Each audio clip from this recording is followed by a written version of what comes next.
Albert Einstein once said, everybody's a genius, but if you judge a fish by its ability to climb a tree, it will live its whole life believing that it is stupid.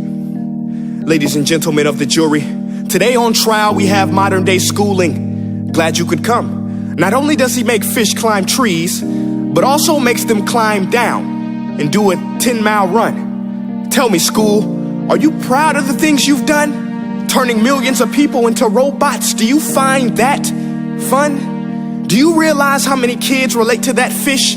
Swimming upstream in class, never finding their gifts, thinking they are stupid, believing they are useless? Well, the time has come, no more excuses. I call school to the stand and accuse him of killing creativity, individuality, and being intellectually abusive. He's an ancient institution that has outlived his usage.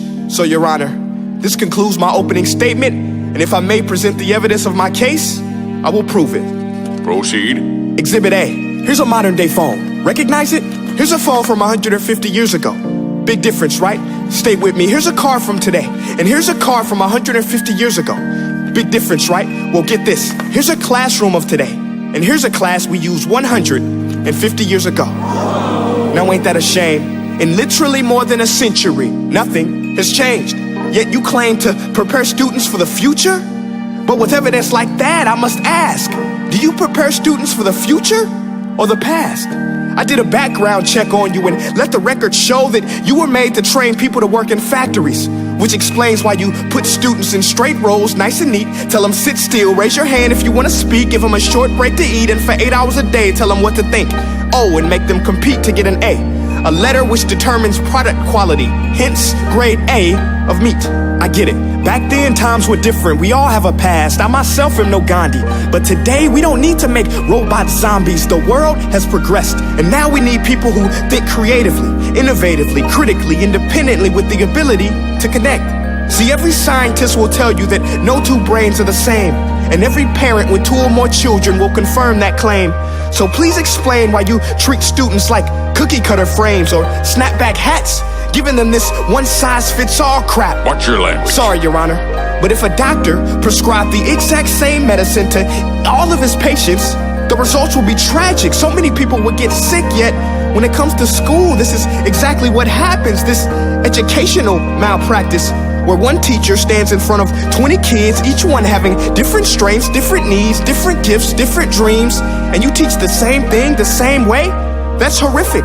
Ladies and gentlemen, the defendant should not be acquitted. This may be one of the worst criminal offenses ever to be committed. And let's mention the way you treat your employees. Objection. Overruled. I want to hear this. It's a shame. I mean, teachers have the most important job on the planet, yet they're underpaid? No wonder so many students are short-changed. Let's be honest, teachers should earn just as much as doctors, because a doctor can do heart surgery and save the life of a kid, but a great teacher can reach the heart of that kid and allow him to truly live. See, teachers are heroes that often get blamed, but they're not the problem. They work in a system without many options or rights. Curriculums are created by policymakers, most of which have never taught a day in their life. Just obsessed with standardized tests. They think bubbling in a multiple choice question will determine success. That's outlandish. In fact, these tests are too cruel to be used and should be abandoned, but don't take my word for it. Take Frederick J. Kelly, the man who invented standardized testing, who said, and I quote, "These tests are too cruel to be used and should be abandoned." Ladies and gentlemen of the jury, if we continue down this road, the results will be lethal. I don't have much faith in school, but I do have faith in people.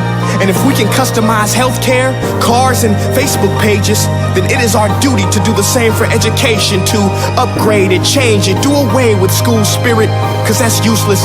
Unless we're working to bring the spirit out of each and every student, that should be our task. No more Common Core. Instead, let's reach the core of every heart in every class. Sure, math is important, but no more than art or dance. Let's give every gift an equal chance. I know this sounds like a dream, but countries like Finland are doing impressive things. They have shorter school days. Teachers make a decent wage. Homework is non-existent, and they focus on collaboration instead of competition. But here's the kicker, boys and girls.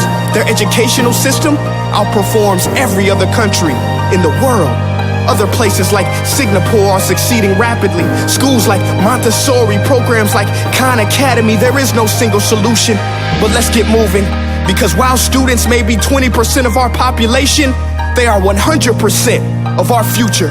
So let's attend to their dreams, and there's no telling what we can achieve. This is a world in which I believe, a world where fish are no longer forced to climb trees. I'll rest my case.